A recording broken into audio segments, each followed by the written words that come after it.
Hello again, and it's time for another project. Today we're going to do some router work on this little beach life plaque. You can see from there we've got our template ready, and it's just on rough fencing wood. If you spend 5 minutes just to sand it down, I personally use a belt sander. You can see how rough the wood is when you first get it. It's quite rough looking like that, but it does sand down really smooth if you just take your time and spend a couple of minutes just working on it first. Ideally, the smoother it is, just makes it easier for the router to run over the top. Plus, when you transfer your templates, I like to use the carbon paper and trace method. So you basically got your template there. What I've been doing on my previous projects is literally using tracing paper, and I pop it over my tablet or your laptop and literally just draw around the image. The good thing about that is you can zoom the image in and out to the size you want, and I know it's going to fit on my piece of wood. Remember, this is measured in at 5.5 inches by 19.5 inches. Now I've already took off my extra bits that I didn't need, so I've removed a section from the top. This fencing wood comes in at 6-inch width, and I've also removed a little section from the end. If you're new to router work, personally I would leave that on and cut it off once you've finished the project.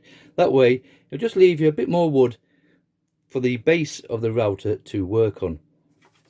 That's only if you're new. Personally, I don't need it myself. Okay. So we've got our image there. Like I did, I actually googled beach life, and then I googled hut. So 2 separate images, and I just put it all together myself. Originally I had this at the front. You could pop it at the back. So anyway, we've got our carbon paper underneath.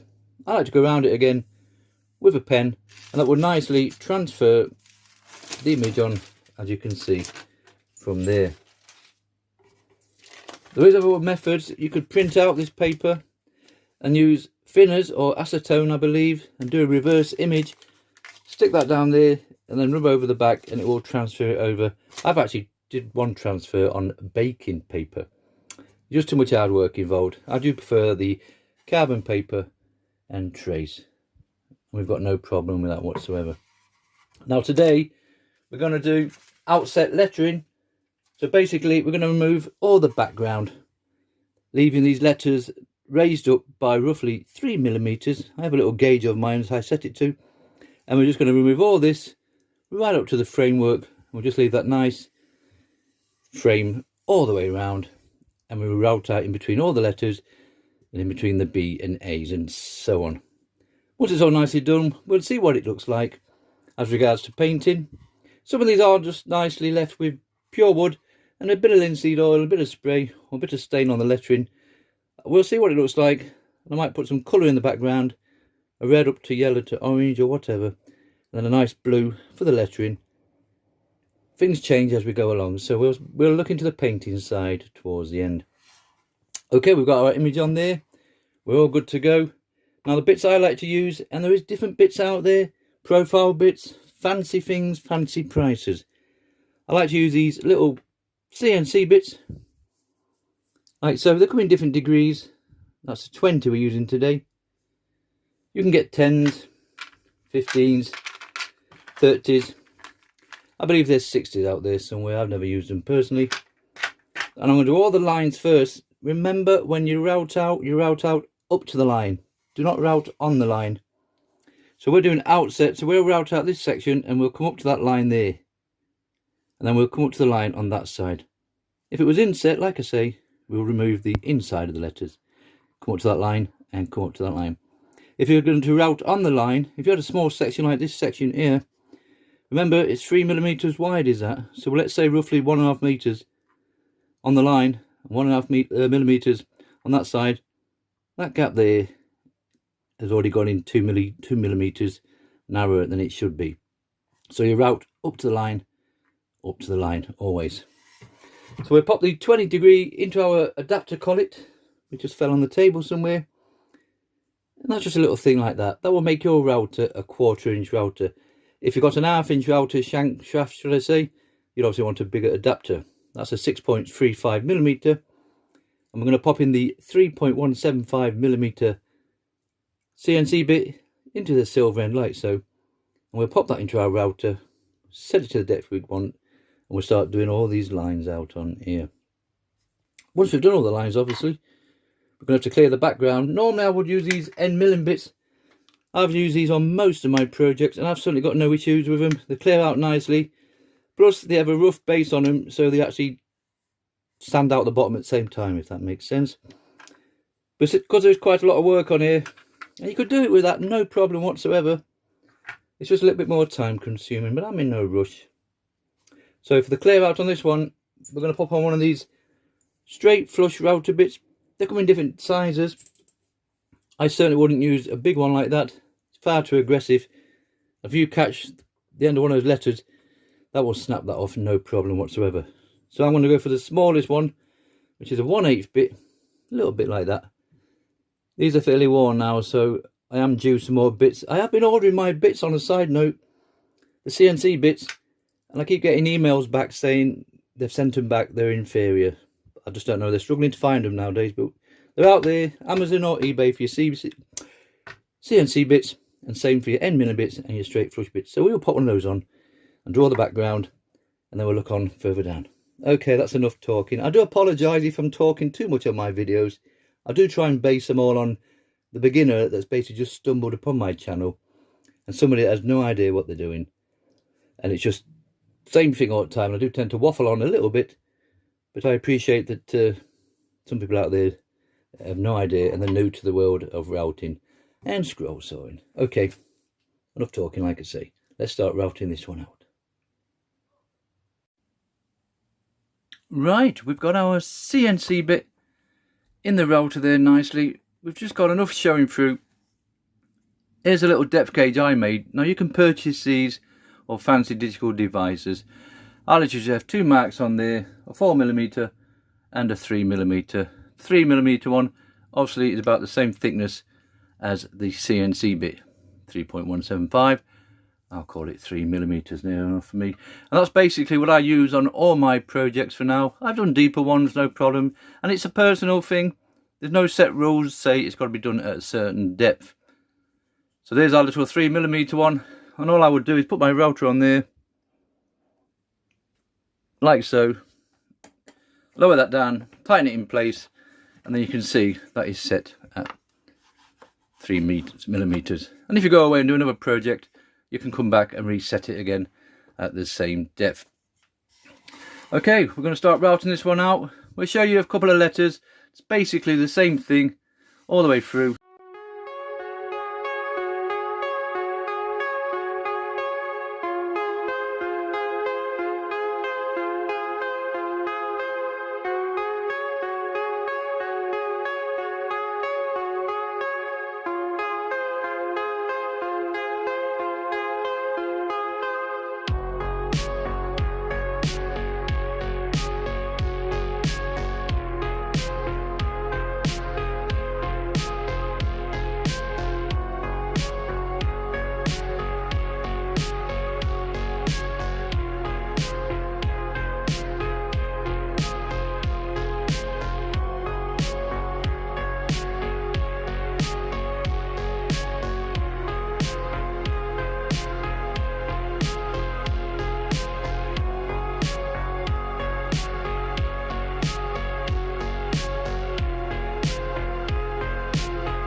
Right, we've made it all the way round with our CNC bit.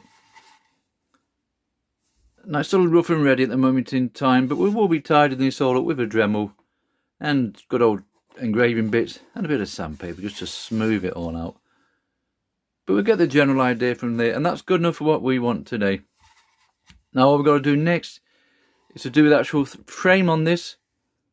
Same depth, remember. Now I'll literally just do this freehand with the router. If you're concerned about keeping your lines nice and straight, mine actually comes with a micro adjuster, and it's just a bracket that fits on there, and you put the router on top and you can set it up and do a perfect line. If you're not too sure, just get yourself a straight edge like so, and you would clamp that to your wood And the idea is that you put your router in that end there, into the hole, slide that wood over, and put a little clamp on there, and then bring it all the way down to this hole at this edge. I can just turn that round to show you. And then bring that wood down and clamp in there. And that way you know that wood will be clamped in nicely, and you can start your router there and just slide it across the full length of that wood, and that should hopefully give you a nice straight edge. Another thing, when you're coming down here with your router, we only got that, what, 1/4 inch frame, it might just wobble about a bit.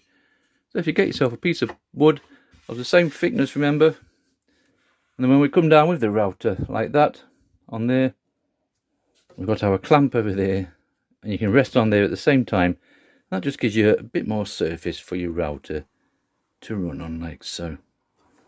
Like I say, I'll just let you just shoot down, because I'm not too bothered if it's straight or not. These are just nice little projects for the side of my shed.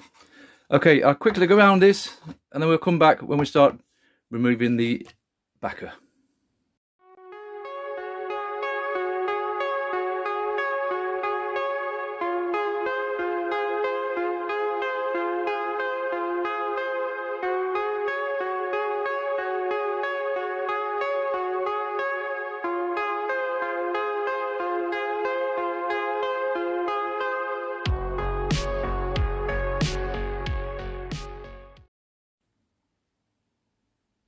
Right, so far so good.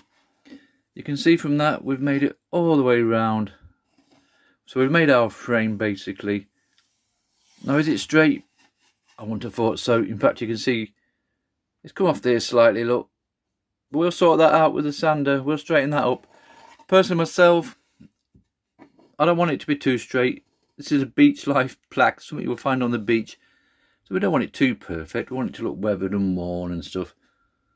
Well, that's my excuse anyway. Okay, so we've done all our CNC bits. We've took that away. All we've got to do now is remove all this back section. Like I say, previously I would use end milling bits, but for today we're going to use these straight flush bits. They have a 1/4 inch shaft on them, so you don't need the adapter collet. So we've removed the CNC bit, so that will fit straight into your router if it's a 1/4 inch router. Now obviously some of these are too big, and I certainly wouldn't rush and put a big chunky thing on like that, because you come around here, if you were to catch one of these, especially the small section there, it would break that off straight away. Seriously, it would catch that and that would just pop off, and that's the end of your project. There is smaller ones for this bigger area over here, but obviously we need to get right into there, so I'm just going to pop on the 1/8 bit, smallest one they do out of the pack of 5 or 6, is it? Something like that. I'm just going to leave that on and just gently just chew away. We'll set it to the same depth as those windows and the door, or we can use our piece of wood again. So 3mm. We'll pop this in and basically just start removing all the backer on this.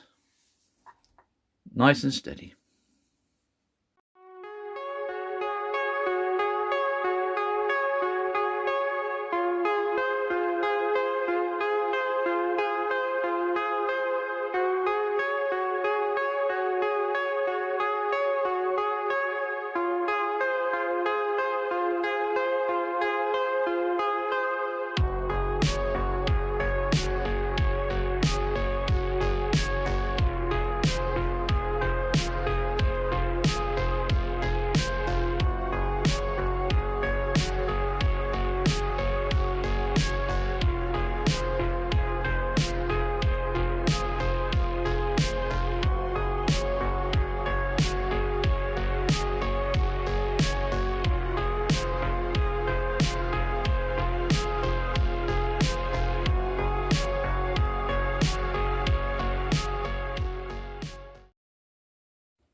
Right, you can see from that we've made it all the way round with that straight flush bit.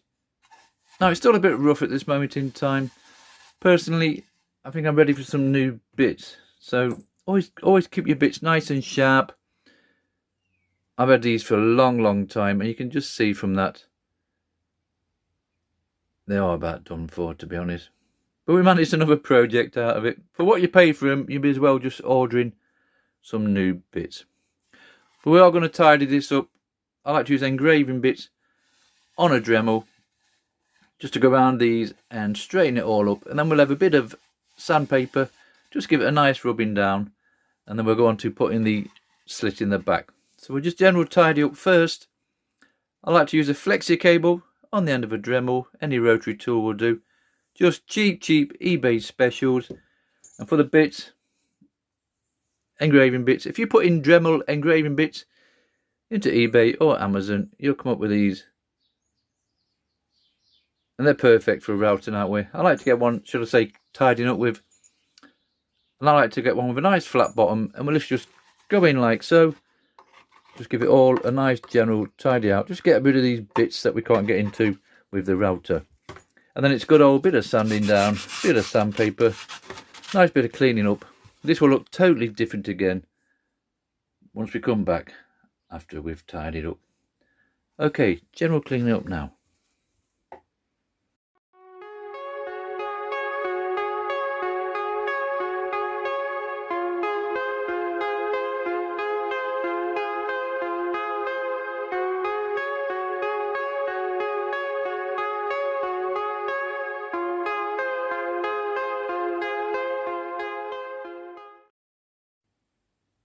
Right, that's enough sanding down for me. I'm not overly concerned if it's not perfectly smooth. Remember, this is a beach life plaque that hopefully you will see down on the beach. So it's going to be weathered and it's not going to be perfect. I don't want it to look like it's come off a CNC machine or some description like that. So I'm happy with that as it is.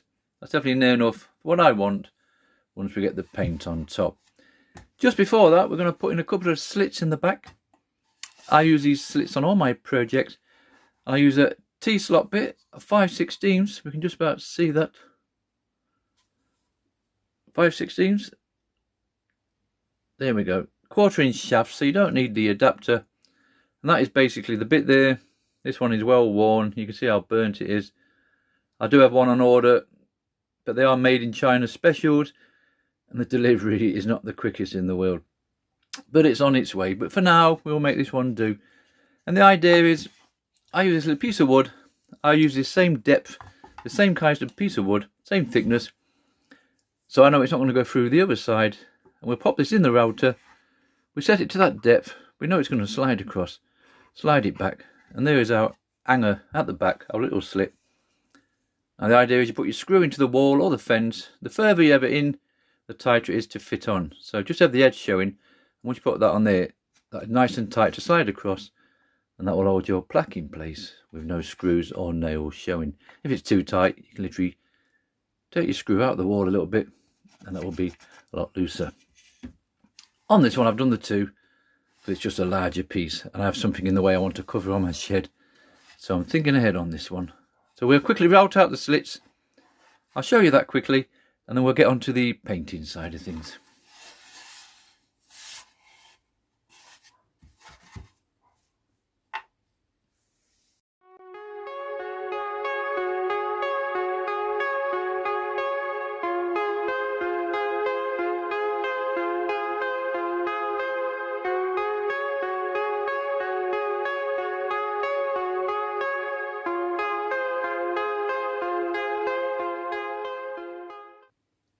Right, we've done our slits in the back, as you can see from there.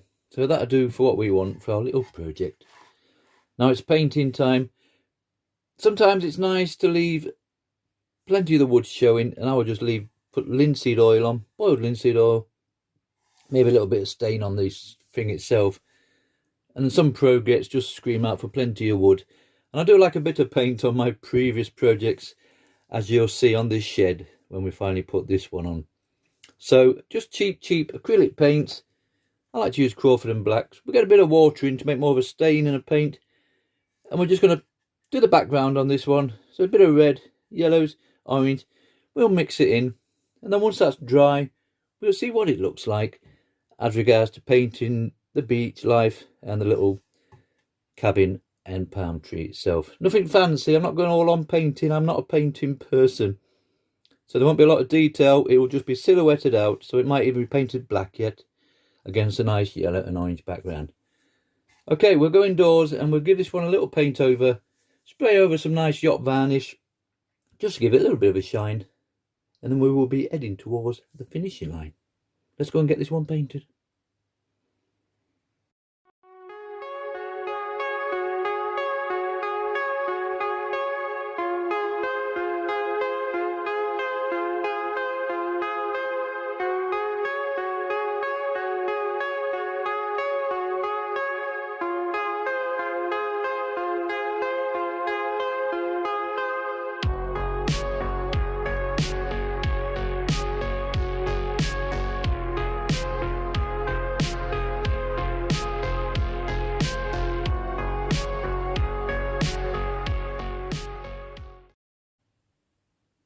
Right, that's it. This little project is finished.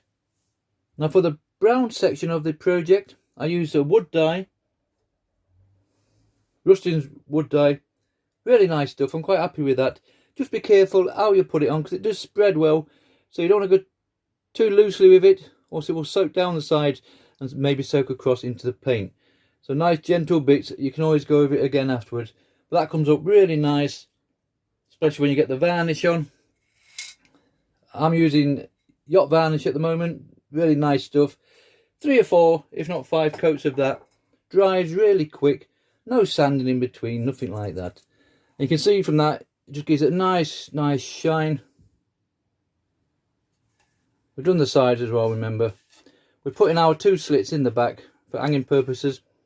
We'll see it in a minute when I go and put it on the shed with the others. And that's it. This little project is finished. So it's on fencing wood. It measures in at 5.5 inches by 19 inches. We routed out the lines with CNC bits, and then we did all the clearing out of the back with straight flush bits.